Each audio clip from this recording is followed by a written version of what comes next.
Orang Melayu kita ni ada kemahiran membuat keris dengan kaedah memicit besi tu kan. Itu bukan dongeng dikaji oleh British. Buku-buku British tulis macam mana orang Melayu kita melembutkan dia tempa keris tu daripada besi tu. Tak ada seorang pun orang Arab mewarisi ilmu Nabi Daud. Assalamualaikum warahmatullahi wabarakatuh. Kembali lagi di Indoriek TV. Oke guys, hari ini kita masih kembali lagi untuk mereaction video-video Ustadz yang menarik dari Malaysia ya guys. Seperti biasa, kalau aku sudah sendirian berarti ini kita bakal react ceramah-ceramah yang membuat kita berpikir ya. Membuat kita berpikir, membuat kita mengkaji ya. Dan semoga aja nanti di dalam video ini ada ilmu yang bisa kita dapatkan ya guys. Jadi kali ini kita akan melihat kembali video dari Ustadz yang sudah lama juga nggak aku react ya, Ustadz Muhammad Al-Amin ya. Jadi ini ada videonya ya, lumayan baru lah ya, yang judulnya Bangsa Melayu Mewarisi Ilmu Tempa Besi Nabi Daud. Nah, bangsa Melayu mewarisi ilmu besi tempa Nabi Daud. Kita tahu Nabi Daud itu dia punya, dikasih Allah itu kelebihan ya, memanaskan besi itu pakai tangannya aja gitu, bikin baju besi gitu kan, bikin pedang itu pakai tangan doang. Katanya sih begitu yang pernah aku dengar ya, pakai tangan doang sudah panas tangannya itu. Nah mungkin aja bangsa Melayu kan bagus dalam bikin kayak bikin keris gitu ya, bikin apalagi bikin pedang-pedang zaman dulu kan, terus dia bikin meriam dulu kan, bagus dulu itu. Mungkin aja dari keturunan Nabi Daud ya, warisan ilmunya Nabi Daud ya. Jadi langsung aja deh kita lihat ya video dari Ustadz Muhammad Al-Amin ini. Yuk. Cuy, ada yang baru nih cuy. Apa tuh? Indoriek sekarang sudah resmi kolaborasi dengan Pak Le dan Srio. Hah? Pak Le? Apaan tuh? Pak Le itu makanan siap saji atau ready to eat. Tapi bukan cuma ready to eat biasa. Pak Le ini punya banyak rasa dan dibuat dengan resep tradisional dan original khas Malaysia loh. Ah, yang bener. Ada nasi minyak basmati with ayam halia, nasi minyak basmati with rendang ayam, nasi putih basmati with kari kambing, nasi putih basmati with daging kicap, dan nasi goreng kampung. Wah, mantul. Ready to eat Pak Le ini cocok banget buat kamu yang suka traveling, camping, atau orang yang males masak kayak kamu. Emang gimana cara masaknya? Gak perlu dimasak, tinggal dipanasin aja. Namanya juga ready to eat, tinggal kasih air, mau air sungai, air hujan, air sumur. Air mata kamu juga boleh. Terus tinggal dimasukin pemanas yang udah include di dalamnya. Tunggu beberapa menit, udah jadi deh. Wih, gampang banget. Iyalah, Pak Le. Gak cuma itu, Pak Le juga ada varian peskari. Ada peskari ayam dan daging, peskari ikan, peskari kambing. Enak nih, aku mau. Cara masaknya juga gampang, tinggal masukin peskarinya dalam periuk, kuali, kompor, tungku, baskom. Terus masukin air, terus masukin ayam atau ikan atau kambing, masukin santan juga kalau kamu mau. Udah deh siap. Gampang kan? Iya gampang banget itu. Untuk kalian yang ada di Malaysia dan sekitarnya, kalian bisa langsung order di showcase TikTok Indoriek X Rio atau di akun YouTube Indoriek TV. Jangan lupa di follow ya. Oke. Gas, langsung di order.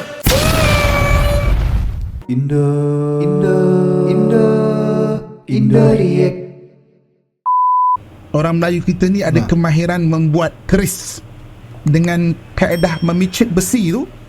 Memicit besi. Itu bukan dongeng dikaji oleh British. Ya. Buku-buku British tulis macam mana orang Melayu kita melembutkan dia tempa keris tu daripada besi tu. Tak ada seorang pun orang Arab mewarisi ilmu Nabi Daud. Tak ada seorang pun orang Yahudi mewarisi ilmu Nabi Daud boleh melembutkan besi daripada tangan. Nah iya, ya kan betul kan? Nabi Daud itu melembutkan besi dengan tangan. Emang orang Melayu ada yang bisa melembutkan besi pakai tangan? Maksudnya gimana ini? Maksudnya secara literally atau apa ini? Melembutkan besi dengan tangan itu? Tapi kenapa ada dekat orang Melayu kita? Dan saya serahkan tonton tu kaji lah. Sama-sama kita baca. Relau dekat tanah Melayu kita di Kedah sana tu 800 tahun sebelum Masihi. Ya, aku tahu itu. Beza 200 tahun je dengan Nabi Daud alaihissalam. Ya, aku tahu itu yang di Malaysia itu kan ada ditemukan paling lama itu tungku untuk bikin itu ya, bikin bikin senjata itu ya. Ini bukan kita klaim tau. Kan? Tuan-tuan boleh baca kajian mengenai Sungai Batu di Kedah. Ya, Sungai Batu relau Kedah. paling besar di dunia. Kan? Lebih 3,000 relau. Perancis adalah 13-14, Jepun adalah 13-14. Kita beribu relau kat sana tu. 800 tahun sebelum Masihi. Kan? Beza 200 tahun je dengan Nabi Daud AS. Beda 200 tahun guys dengan Nabi Daud guys. Gila, memang betul-betul ini Nabi Daud menurunkan. Jadi Palestin ni dia memang dah ada sejak daripada zaman Ubaid period. Siapa ingat Ubaid period Siapa boleh jawab Ubaid period tu zaman apa? Ubaid period. Zaman lepas zaman Nabi Nuh dan manusia tak ada catatan mengenai dia. Lebih kurang 4,000 tahun. Zaman Kita kekosongan manusia gitu. ni tak ada catatan mengenai kita lebih kurang 4,000 tahun Ya. Sampailah lepas Ubaid period ada dua kerajaan yang besar yang dicatatkan. Pertama Mesopotamia, yang keduanya kerajaan Egypt atau kerajaan Mesir. Mesir ya. Jadi tengah-tengah itulah Jerusalem. Jadi kerajaan Mesopotamia dan kerajaan maknanya Egypt ataupun Mesir lama ni, dia adalah dua buah kerajaan yang besar yang dicatatkan. Jadi pertemuan perjalanan tu adalah di bumi Palestin.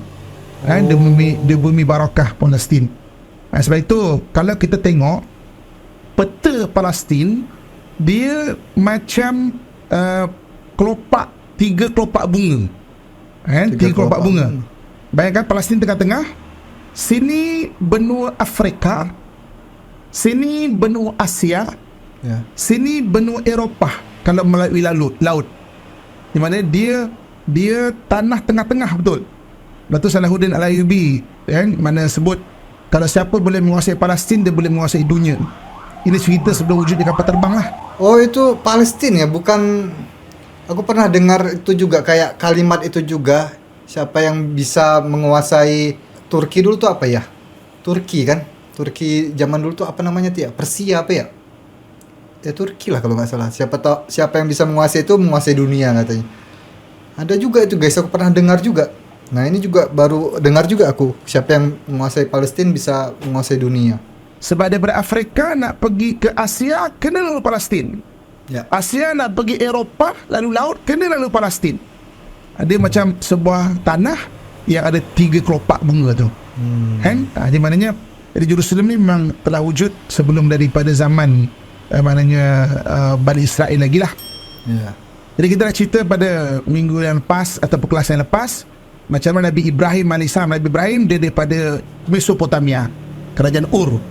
Kemudian dia kena bakar di sana. Dia kata dah tak boleh duduk kat sini, dia nak ke Mesir. Pindah. Jadi perjalanan dia ke Mesir itulah lalu dekat Palestin. Yang Palestin tu dah ada penduduk dia dah sebenarnya.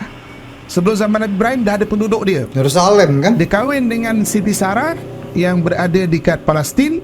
Kemudian dia berulang ke Mesir. Palestin, Mesir. Kahwin dengan Siti Hajar. Siti Hajar ni orang Mesir. Dia panggil Hajar Masriyah. Jadi orang Mesir dia berbangga ada dua orang perempuan menjadi isteri dua orang Nabi. Satu Siti Hajar, satu lagi isteri Nabi kita Muhammad SAW, iaitu Maryah Kibtiyah. Jadi maknanya itulah perjalanan dia. Okey. Jadi kemudian pendekkan cerita, lepas zaman Nabi Ibrahim ada anak nama Ishak. Daripada Ishak ada anak nama Yakub. Yakub ni nama kedua dia Israel. Yakub alias Israel. Israel itu gelaran dia. Ya, karena Bani Israel kan dari Yakub kan, keturunan Yakub. 12 Bani Israel itu kalau nggak salah ya guys ya. Israel maksud tentera Allah. Il Tuhan ataupun Allah. Iya. Sebab tu Bani Israel merujuk kepada anak-anak Nabi Yakub alaihissalam. Ya. Bani Israel. Jadi Israel. anak Nabi Yakub, Nabi Yusuf alaihissalam. Kita pun tahu pendekkan cerita Nabi Yusuf kena buang kat perigi, bawa ke Mesir. Ya. Akhirnya membesar Nabi Yusuf sampai dia jadi menteri. Dialah yang bawa seluruh Bani Israel pergi ke Mesir. Itu kenapa Bani Israel berada di Mesir. Ya. Lama duduk di Mesir, baik sangat dengan orang Kibti, baik sangat orang Kibti. Jadi pemimpin-pemimpin Bani Israel waktu tu melafazkan lafaz penghambaan. Dia kata gini lah, KBT, kita baik sangat, kita macam hamba lah bagi orang KBT ni. Dia lafazkan lafaz penghambaan. Bermulalah Bani Israel ada lafaz penghambaan pada KBT. Mula-mula macam kawan-kawan je tu lah, okeylah, baiklah. Lama-lama generasi seterusnya memang menganggap Bani Israel macam hamba sungguh. Tapi memang apa sebab lafaz penghambaan itu wujud. Sampai akhirnya dizalimi, sampailah ada raja ataupun Firaun. Dulu kan Bani Israel yang di Mesir tu jadi budak semua kan, jadi hamba semua kan ya. Makanya diutus Nabi Musa itu kan keluar dari Mesir itu. Yang membunuh anak lelaki dan sebagainya. Dan Allah lahirkan daripada Bani Israel Nabi Musa AS. Ya. Nabi Musa, kenapa dia tak bawa aja Bani Israel keluar daripada Mesir? Kenapa dia tak bawa aja? Sebab Bani Israel ada lafaz penghambaan. Sebab itu ketika Nabi Musa AS daripada Mesir, kemudian dia keluar daripada Mesir pergi ke tempat Nabi Shu'aib AS, kahwin dengan Nabi Shu'aib. Kemudian ketika itu dia diperintahkan untuk balik ke Mesir, jumpa Firaun, idhab ila Firaun innahu tagha. Tugas dia dua benda. Satu, tegur Nabi Musa supaya jangan tagha, jangan mengaku Tuhan. Yang kedua, tolong bebaskan lafaz penghambaan. Jadi itu kisah dia. Jadi sampailah akhirnya, pendekkan cerita, maknanya Firaun terlalu marah sangat dengan beberapa peristiwa. Kita akan cerita lebih detail pada kelak akan datang. Jadi Firaun pun kata, kau nak keluar sangat, kau keluarlah, berambus daripada Mesir, aku bebaskan kau. Barulah Nabi Musa boleh bawa keluar Bani Israel. Jadi Bani Israel cari tanah Musa, perjanjian, kurang lebih tanah yang dijanjikan 1300 ke 1400 tahun sebelum Masih ya. Kurang lebih itu. Kemudian dia pun balik ke Baitul Maqdis, duduklah di sana bersama orang-orang Palestin, orang asal daripada di sana. Okey. Sampailah tuan-tuan sekalian, iaitu ketika perpindahan zaman gangsa ke zaman besi. Dulu orang guna gangsa. Gangsa tu apa guys? Bronze Age ke Iron bronze. Age. Itu zaman gangsa, bronze. Kalau bahasa Indonesianya bronze tu ini apa ya, perunggu, tembaga bukan, perunggu bronze tuh. Kalau di Malaysia gangsa ya. Nabi itu zaman Nabi Daud alaihissalam. Tarikhnya bila 1000 tahun sebelum Masihi. 1000 tahun sebelum Masihi. Sebab tu Nabi Daud antara mukjizat dia boleh melembutkan besi dengan tangan dia. Ya betul.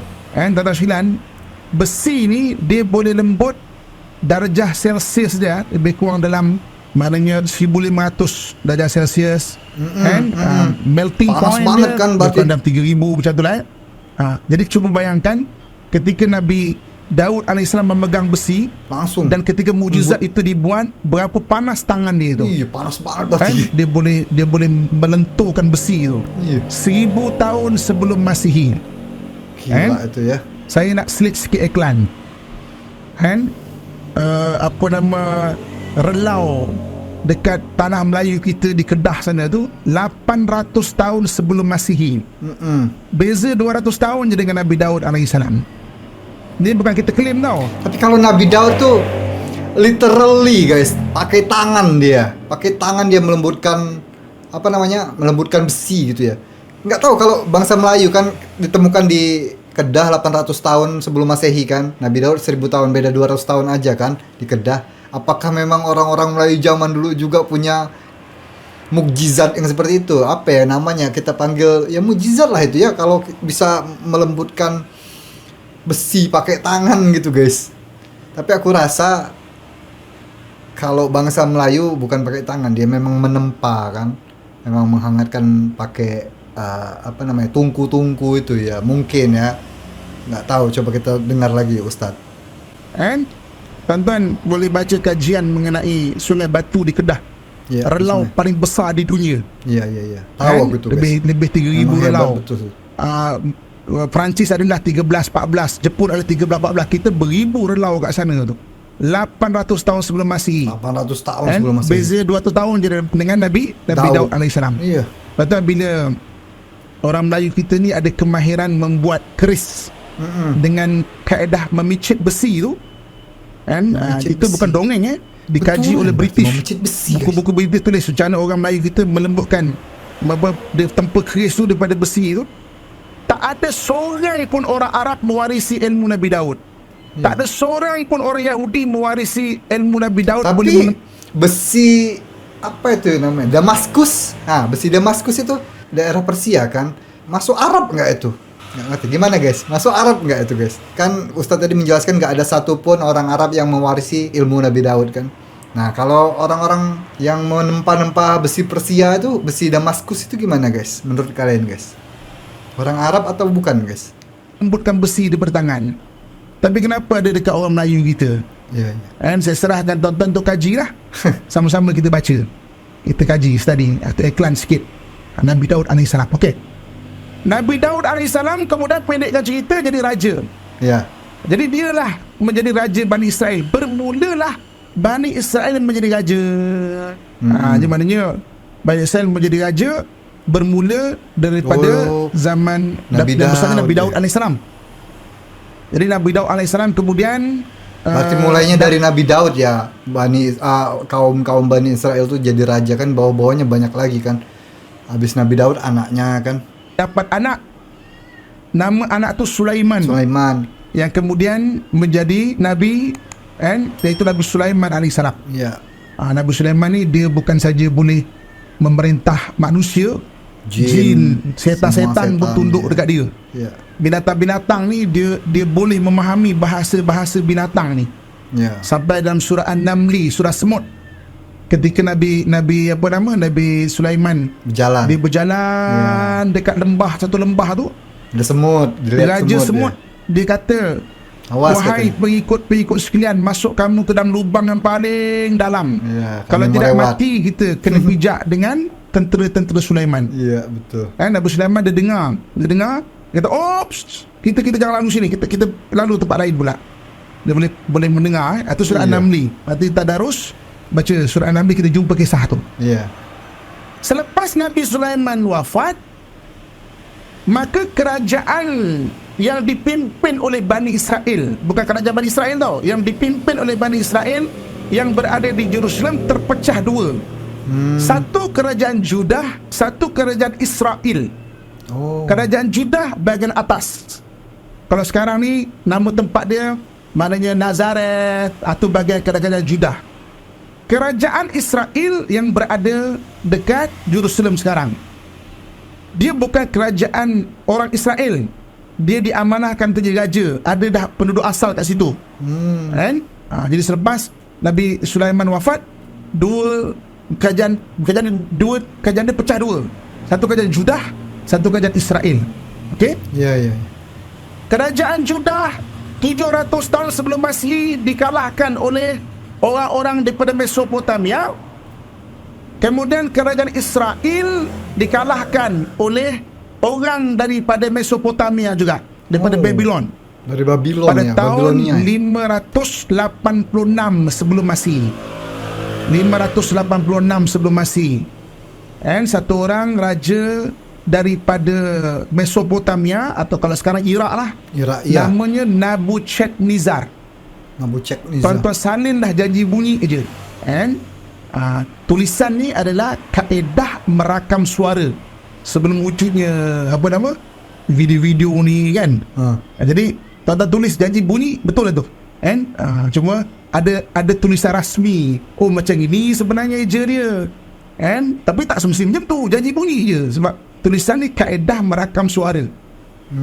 Okey. Nabucodonosor 586 sebelum Masihi. Jadi dia serang kerajaan Israel yang berada di Jerusalem, tawan seluruh Bani Israel, bawa pergi ke Babylon sana tuan. Ya. Jadi orang-orang, antaranya Nabi Zulkifli. Antaranya Nabi Zulkifli ni orang yang maknanya Nabi yang diutus ketika itu, ketika Bani Israel dalam menjadi hamba. Jadi dia ni bekerja, dia dah hamba, Bani Israel dia dah hamba, bekerja petang-petang dia akan duduk dekat dekat apa nama? Dekat apa sungai Babylon dong. Nah, Nabi Zulkifli ada di Babilonia guys ya. Yang ditemukan makamnya di bawah tembok besar Cina itu masih menjadi misteri juga guys ya. Mungkin Nabi Zulkifli pernah ke sana, mungkin ya. Nggak tahu juga ya guys ya, kita belum bisa menerka-nerka lah itu apakah itu makam benar-benar makam Nabi Zulkifli atau hanya sebuah makam orang Islam yang bernama Zulkifli. Kan dulu kan banyak juga yang nama Muhammad, Ahmad gitu kan. Zulkifli mungkin ada juga ya kan, nama orang mungkin aja ya. Yang tuan-tuan, kalau tuan-tuan pernah dengar satu lagu apa nama, In the Ribble of Babylon, di zaman dulu punya lagu lah. Budak-budak ni, budak muda tak kenal kot kan. Apa In the Ribble of Babylon tu, itu sebenarnya lepas petang-petang Bani Israel bekerja, dia duduk dekat tepi sungai Babylon, dia nyanyi benda ni. In the remember of Zion. Zion tu Zion. merujuk pada Jerusalem. Dia teringat zaman Jerusalem tu macam mana. 586 sebelum Masihi. Zion. Habislah Bani Israel. Aku kira Zion itu Zionis guys. Ternyata merujuk ke Yerusalem ya, Zion. Zion kan tulisannya. Israel habis. Okey. 586 sebelum Masihi. Kemudian datang satu orang raja namanya Cyrus the Great. Cyrus the Great ya, tawan Babylon, kalahkan Nebuchadnezzar. Setengah ulama menyebut Cyrus the Great Alexander inilah Agung. Zulkarnain. Oh. Yang disebut dalam Quran. Dan Zulkarnain yang disebut dalam Quran. Setengah ahli sirah 586 sebab Zulkarnain ini dia ada dua pendapat yang besar. Yang besar ada pendapat-pendapat yang lain. Satu Alexander the Great 300 tahun sebelum Masihi, satu lagi Cyrus the Great 500 tahun sebelum Masihi. Kalau pilihannya hanya dua, saya sendiri berpendapat Cyrus the Great. Kalau pilihannya dua, Cyrus the Great Ya. pertama sekali Cyrus the Great yang beriman. Yang beriman dia ya. maknanya dia memang menyembah Allah. Alexander the Great tak, dia menyembah dewa. Ya, dewa. Itu kan Yang dari keduanya Yunani kan. Zulkarnain tu satu gelaran. Zulkarnain yang mempunyai dua tanduk. Zulkarnain tu yang punya dua tanduk. Kalau kita pergi dekat istana Cyrus the Great, kalau sekarang ni dekat Iran lah, dekat Parsi, ada itunya, ada mahkotanya. gambar lama ukiran dekat istana dia tu Cyrus the Great dengan dua tanduk tu. Maka topi dengan dua tanduk. Iya. Kan? Zulkarnain tu Tanduk dia perangnya tu, guys. dia apa nama? Dia adalah gelaran yang punya dua tanduk. Oh, ya. Indo React. Nah, itu dia tadi guys ya. Apakah bangsa Melayu benar-benar mendapatkan ilmu tempal besi dari turunan langsung dari Nabi Daud? Ya, mungkin aja bisa guys. Mungkin aja, karena di zaman itu kan belum banyak yang bisa menempa besi gitu. Belum banyak yang bisa menempa membuat keris, membuat pedang, membuat baju zirah gitu ya, membuat baju-baju besi gitu untuk perang gitu kan. Nah, mungkin aja bangsa Melayu juga langsung dapat ilmu langsung dari Nabi Daud gitu ya. Who knows ya, nggak tahu juga. Tapi aku baru dengar kalau ada dongeng yang kata Ustadz tadi, bukan dongeng ya, bangsa Melayu yang melembutkan besi juga pakai, buat keris juga pakai tangannya gitu kan.